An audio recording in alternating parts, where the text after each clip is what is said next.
Hello, everybody. Welcome back to another episode of Joe Patrick on Football. Where if you heard our last episode today, and as you know by the thumbnail, if you're watching this on YouTube, we're going to be talking about if not Raheem Morris, if he is let go by the Falcons after this season, after a disappointing season, disappointing couple of seasons, then who?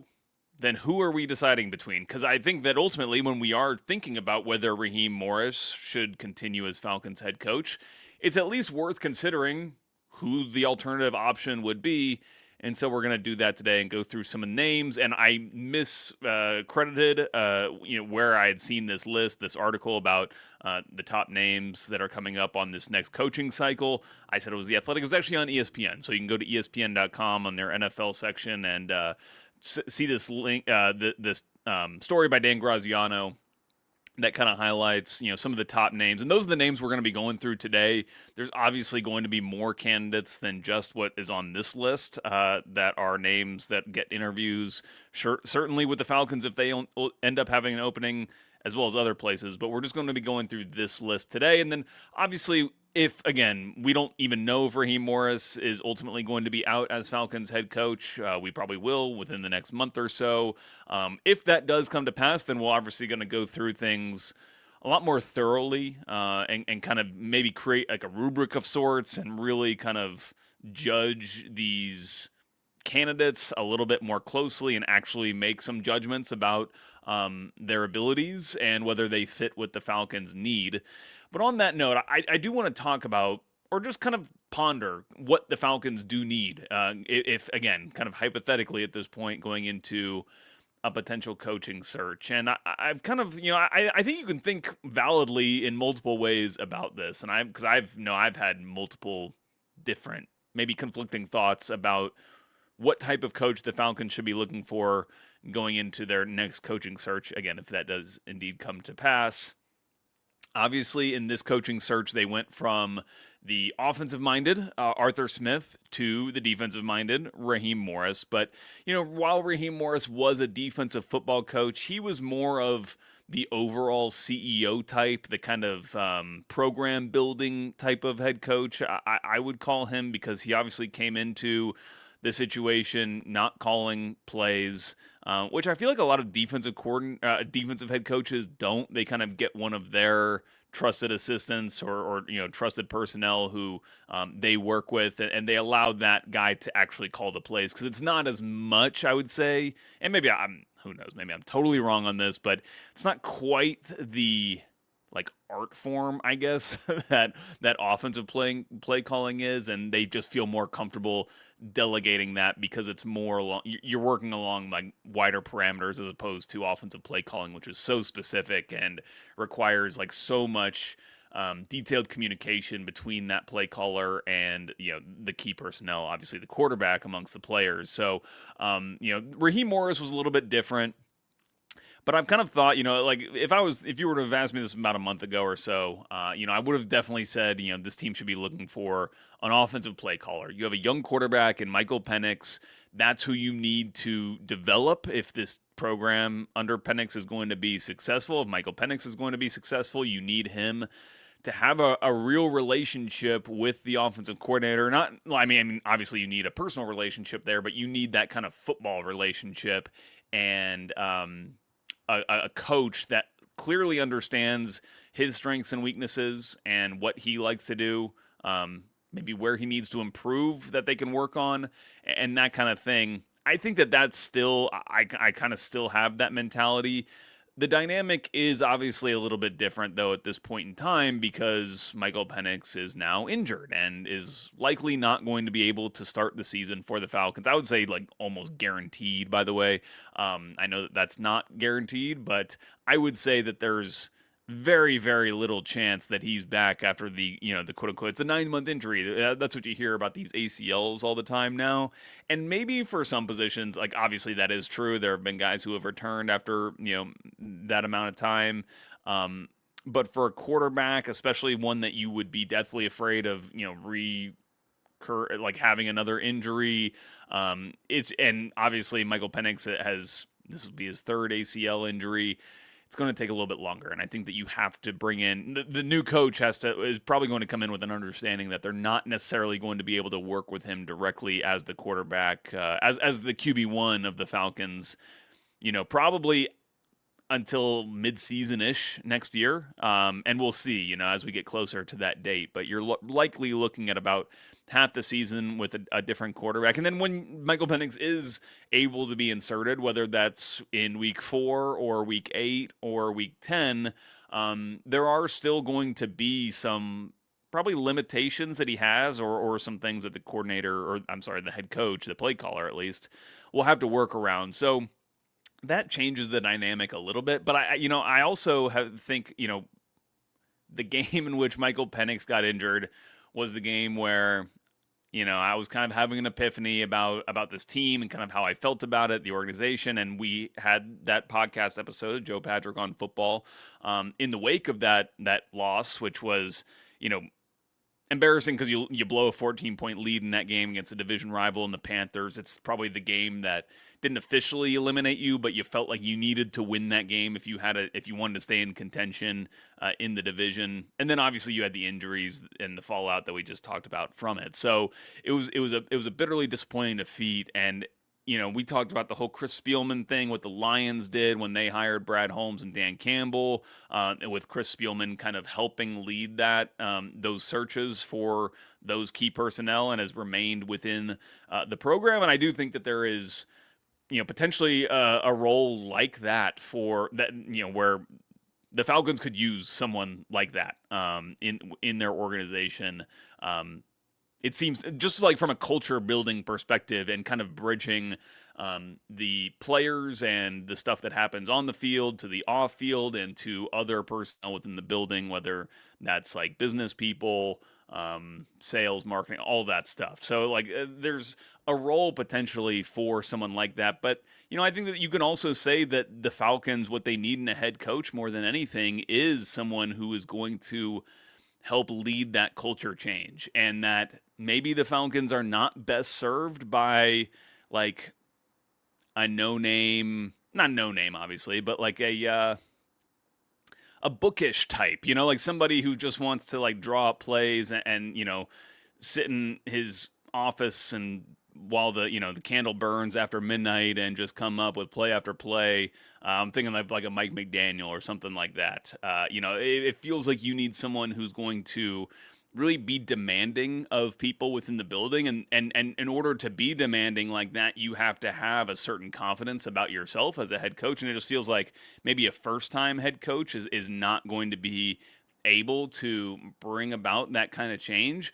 I could also just be talking out of my ass, and really what it comes down to is just having the good plays. And if you have the good play calls out there, you're going to get the positive production from the players. And if you're getting the positive production from the players, everything flows from there. You're going to start winning games. The mood, the culture, the attitude around the Falcons, from the fans to everybody else, is going to change. And maybe that is the case. I don't know. I'm definitely not sitting here claiming that I have all the answers, but I'm just kind of putting these thoughts out there. And I think that there's valid reason to go with a pure offensive play caller type to a culture building CEO type of head coach, even though that has just, not really succeeded with Raheem Morris.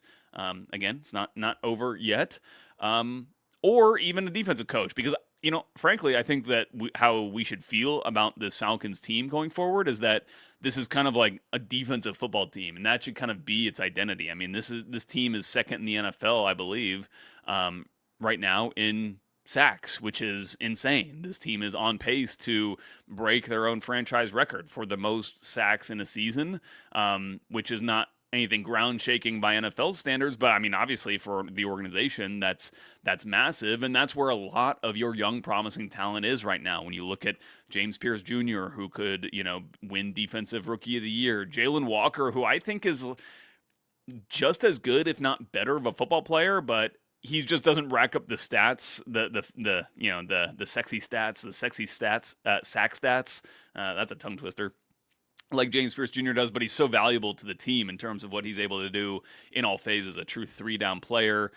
You got Divine Diablo, who's been a revelation since signing. Obviously, you've got A.J. Terrell and Jesse Bates right now, Caden Ellis right now. We'll see if those players come back. But ultimately, my point is that you have all this young, promising talent. And then, of course, you got to look at that defensive line and Brandon Dorlus having his breakout. Zach Harrison had a great year before he went down. So there's a lot of pieces to work with on that defense. And obviously, Jeff Ulbrich has done a great job with them. And I would kind of definitely be inclined where if I'm the Falcons and I'm hiring an offensive coach, I would want to talk to Jeff Ulbrich and see if he would be amenable to stay, and if that would be something he would be okay with. And again, maybe that depends on the coach and whether that coach would want to bring in his own DC or not. But, I think that they're in good shape defensively right now, but I think that also you could bring in a defensive mind and kind of potentially even elevate these players to another level.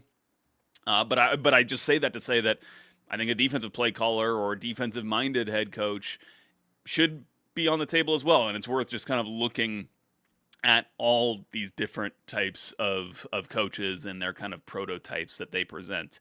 And I feel like a lot of the CEO character, like culture-building coaches we're not really going to talk about because what this ESPN article presented was kind of the coordinators, basically the current coordinators who are looking at head coaching roles, some of which who have had NFL head coaching experience before, some who have not. But ultimately, these are the schemers. Like, these are the guys who are, doing the on-field stuff and are not as kind of focused on the all-around kind of culture in the building type of thing. Not to say that these coaches can't do that as well, but that's just not the initial promise with these guys. These guys are attractive because of their resumes, whether it's offensively or defensively. And I feel like a lot of the culture building coaches are guys who are either they are currently head coaches and they're just not available right now because they're still employed, or they're maybe like retired coaches. Obviously, the Falcons have considered this type of coach with a Bill Belichick, who you could also kind of obviously is like a defensive mastermind as well, or at least has that track record in the NFL. But we're not going to probably talk. We're not going to be talking so much about those types of coaches. We're going to mainly be talking about kind of defensive-minded coaches and offensive-minded coaches. And let's get that started right now with the defensive coaches, and we'll just start kind of with the top. I think we're just going to go in order here of the way they're written by Graziano in that ESPN report. So number one is Vance Joseph, and he probably is one of the top candidates, and I would think is probably going to get a head coaching job based on what he's done as defensive coordinator with the Denver Broncos this year. And I think that one of the reasons why it makes a lot of why Vance Joseph in Atlanta could make sense is because of the fact that, I said the Falcons are number 2 in sacks in the NFL. Well, number 1 is this Vance Joseph-led Denver Broncos defense. And obviously, they have Sean Payton. They have that kind of culture I would say like the perfect prototype of like the culture builder and the offensive mind kind of wrapped up into one in Sean Payton.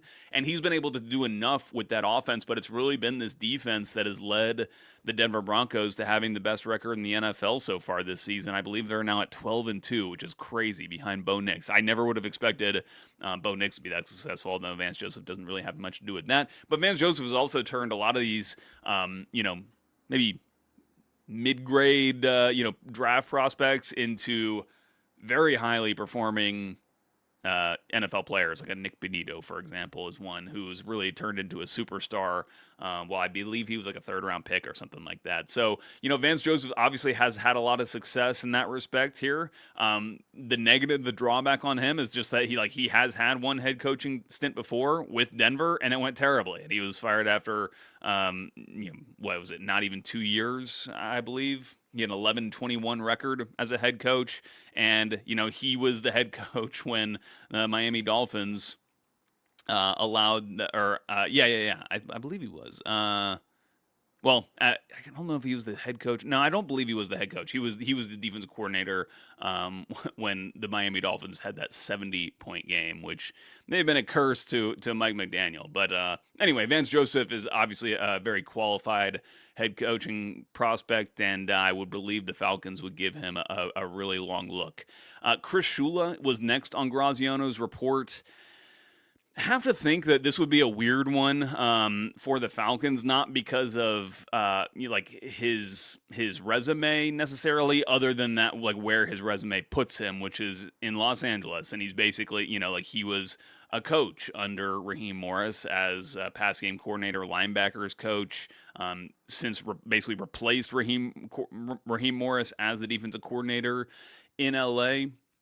And that for me, I don't know, like you just don't see this typically. Like it would just kind of be like going back to the same well, and it's not like they are totally different coaches, obviously. And I don't think that this should preclude him. I wouldn't be surprised if he gets an interview, but I don't know. I just feel like you rarely see this kind of thing happen, and it would be his first head coaching role if he were to get it. So for me, a first time head coach as a defensive coach, plus all the connections to LA, just kind of going to go right by Chris Shula, but it shouldn't be out of the question. Jeff Hafley is next on the list. And by the way, a lot of these guys that I'm noticing are kind of like they're I should say, of the defensive coaches, it feels like a lot of them are like defensive back slash coverage type of specialists. Like that's where a lot of their backgrounds are, and that certainly is the case for Jeff Hafley, who's been a defensive backs coach with Tampa Bay in the early 2010s, then with Cleveland in the mid 2010s, then with the San Francisco 49ers in the kind of mid to late 2010s. Then he became the co-defensive coordinator at my Ohio State. That's where I'm a fan of.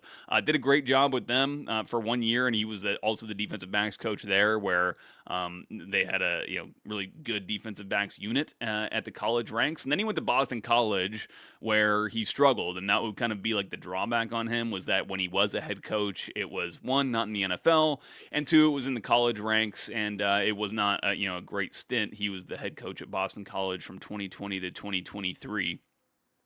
But since then, his next job after that was as the DC for the Green Bay Packers, and obviously Green Bay's had a pretty strong defense. Now it's been, obviously a defense this year that has been heavily invested in with, Micah Parsons, and we hope that he returns from his brutal ACL injury, it sounds like there, and hopefully all the best is for him going forward. But Hafley certainly has his suitors around the league.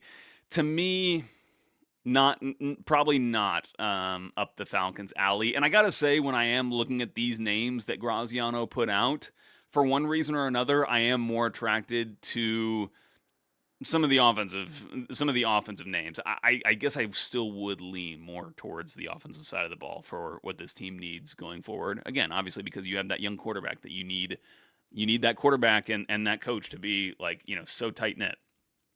Next on the list is Robert Saleh, which would be an interesting one if they want to do a New York Jets redux, which obviously is not words that anybody I think wants to hear. And I say that because, Robert Saleh was obviously the head coach in New York while Jeff Ulbrich was his defensive coordinator. And then, of course, Jeff Ulbrich gets a little bit of a head coaching stint himself as the interim there after Robert Saleh was fired. And then after Robert Saleh was fired, I don't know if you remember this, but he interestingly then immediately, or just about immediately, it was like he had like a week break off.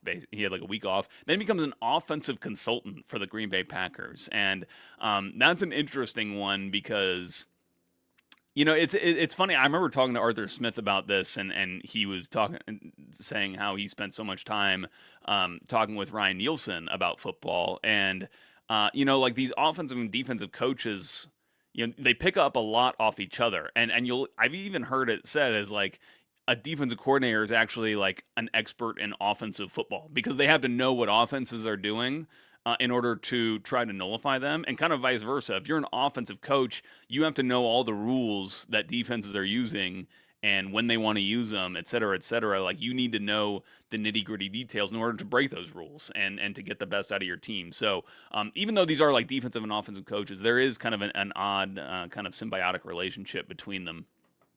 But to go through, Saleh, he's been around the NFL. Won a Super Bowl as a defensive assistant in Seattle. Was a linebackers coach after that. He had a stint, by the way, at UGA. I saw, at least according to his Wikipedia profile, in like 2005. He was 2005. Yeah, 2005. He was a defensive assistant with the linebackers at UGA, which is interesting.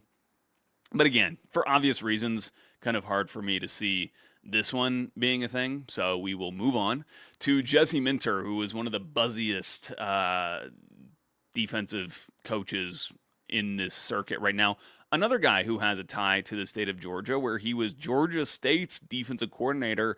And I didn't know this. This is reading from his Wikipedia. During his time with Georgia State, he helped develop the Panthers defense to where they were eighth in FBS in pass defense in his final season, and got a Broyles Award nomination for best assistant coach in the country that year. So pretty impressive to do that at Georgia State, and kind of a cool local tie for him. Right now, he is the defensive coordinator for the Los Angeles Chargers, and he's kind of been, around. We should just say the Harbaughs. He's been around the Harbaughs for basically his entire coaching career, at least in the professional ranks. He's obviously been with is it Jim Harbaugh? I always get him confused. Jim Harbaugh when he was in LA, or currently obviously in LA, and then previous to that at Michigan. And prior to that, he spent a bunch of time with the Ravens as a defensive backs coach, defensive assistant. And so, he doesn't obviously, again, have a head coaching experience at any level in his career yet. So that's potentially a drawback for him. But again, when I think about those coaches, I think about very good secondaries, very turnover heavy teams, like teams that create a lot of turnovers. And you would think that with what the Falcons already have basically at this point, with all this pass rush that they've got as a kind of a defensive back secondary specialist, could turn this defense into something special. So that's the defensive coaches. Now let's talk about the offensive coaches. All right, getting into the offensive coaches, and hey, listen, don't kill the messenger here. I'm just going through the list of names that's already been written by Dan Graziano. And the first one that he has on the offensive side of the football is Matt Nagy. It's kind of funny. Like, I feel like he still just has like a terrible reputation among fans. Listen, I think he's probably a great football coach. Don't get me wrong. But just the stint with the Bears just seemed to end so badly. And I don't know what, for whatever reason, feels like every Bears head coach that gets fired, it always is. It just seems terrible. It seems like the worst, most toxic situation in the NFL when those coaches get fired. It actually started really well. Actually Nagy won the 2018 Coach of the Year for the Bears, his first year there, where they went on a playoff run. But obviously has been a key component for one of the most prestigious teams in the NFL, in the Kansas City Chiefs, where he's been the offensive coordinator under Andy Reid since 2023, and even prior to becoming the offensive coordinator there, he was a senior offensive assistant and quarterbacks coach in 2022. So has been a very key figure in the development of Patrick Mahomes. Has certainly learned a ton from Andy Reid. And who knows? I have heard it speculated that Andy Reid could he potentially step down after the season, now that Patrick Mahomes is going to be out for a year, probably missing most of next year, if not potentially even all of it, depending on how in contention the Chiefs are without him. Would they consider hiring Matt Nagy to potentially continue on Andy Reid's legacy if he were to step away? I mean, I think that frankly he would be the guy that you probably go to if you're just kind of trying to keep it rolling internally. You probably go with Nagy. I mean, obviously you have Steve Spagnuolo as well on the defensive side of the football. He's got a lot of experience, a lot of that leadership experience and head coaching experience in his background too. Certainly would be a good candidate there. But Matt Nagy, he's got qualifications. They may not be all good qualifications, again, considering the way that 2018 team went, or that his stint that started in 2018, I should say. He was the head coach in Chicago from 2018 to 2021 before they went to Matt Eberflus, which also ended terribly. But I don't know. We'll see. I mean, hey, that's a name. Frankly, for me, I don't see it with the style of quarterback that Michael Penix is. Nagy, obviously with Patrick Mahomes, he's a super creative type of quarterback and like mobile, can get out of the pocket. It's like a heavy RPO style offense, what they use there, and it's kind of like West Coast inspired, which doesn't seem to me to be like what best suits Michael Penix, which we'll talk a little bit more about in a second. And maybe I'm just biased because of what we've seen here in Atlanta since I've been covering the team in 2022. But we'll see. Matt Nagy's one on the list. Next on the list is Joe Brady. That's going to be a much more, it's like, that's a palate cleanser. That's like the chaser to the shot that is hearing Matt Nagy. I feel like I'm really ripping Matt Nagy here. I really personally don't think he's that bad of a coach. I just feel like he's got a bad reputation amongst a lot of fans. Maybe I'm wrong. Joe Brady does not have a bad reputation amongst fans. He has a pretty damn sterling reputation, you got to say, considering the success that he's had throughout his career. He had one bad stint where he was the offensive coordinator for the Carolina Panthers from 2020 to 2021 that did not go well, but outside of that, it's been pretty impressive. I mean, prior to that stint with the Panthers, he kind of made his name helping lead, I think, the best college football team of all time, the 2019 LSU Tigers, as their passing game coordinator and receivers coach, and some okay receivers that he coached up there that have done decently well for themselves. That would, of course, be Jamar Chase and Justin Jefferson. Insane for them to be on the same team.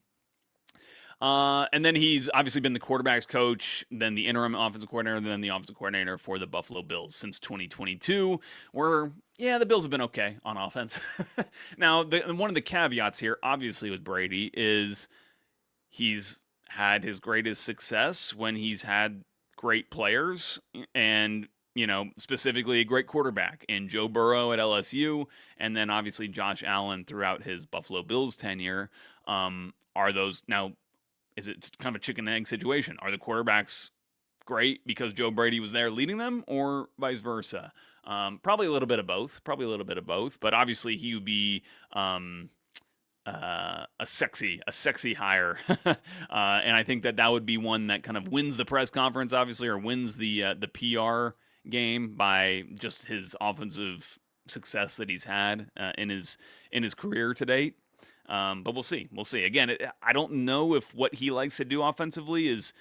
I shouldn't say that. I think some of it could work. Obviously, you don't have the running game element with Michael Penix like you do with Josh Allen. But he does use a lot of the kind of orbit motion stuff. There are some similarities that he has had with what Zach Robinson has shown through his tenure here in Atlanta. So, yeah, I mean, obviously it could work. I think there actually is some kind of continuity between the schemes there if he were to come in.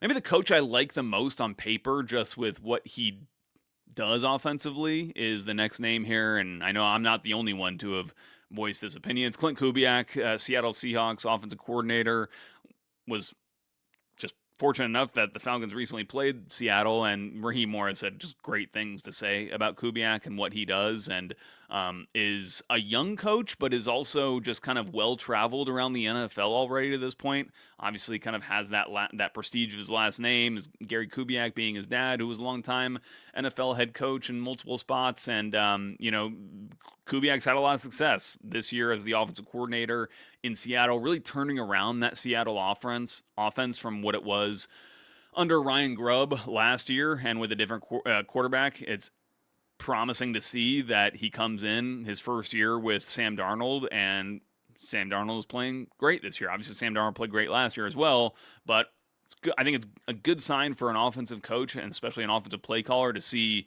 first year with a new quarterback, and it works. And I also thought he did a really good job with New Orleans last year, even though New Orleans was kind of, didn't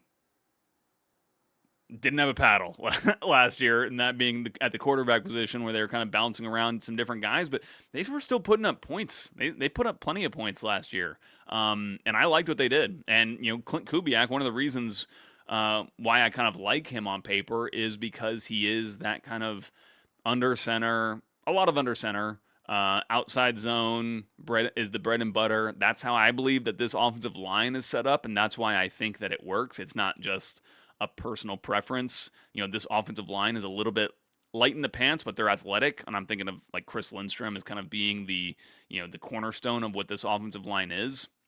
And he's an athletic offensive lineman. He's not like a huge road grader type, and so to get the best out of him, you probably need to call plays that are conducive to what he and the other offensive linemen can do well.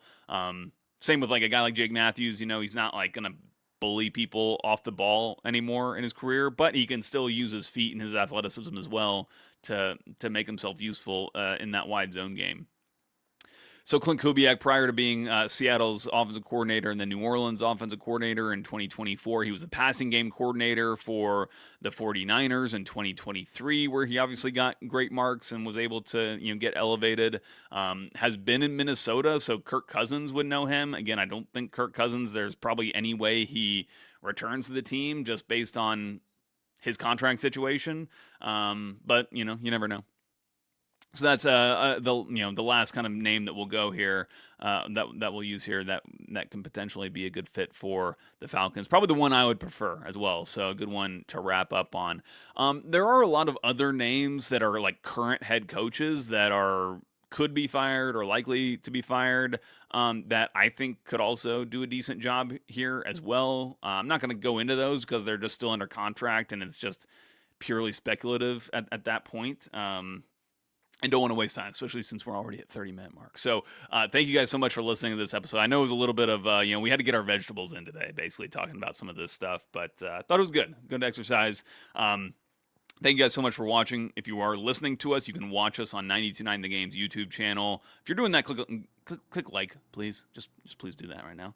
And then if you want to listen to us, just search Joe Patrick on Football wherever you get your podcasts. That's how you can just listen to the audio version of the show. And we will talk to you guys later.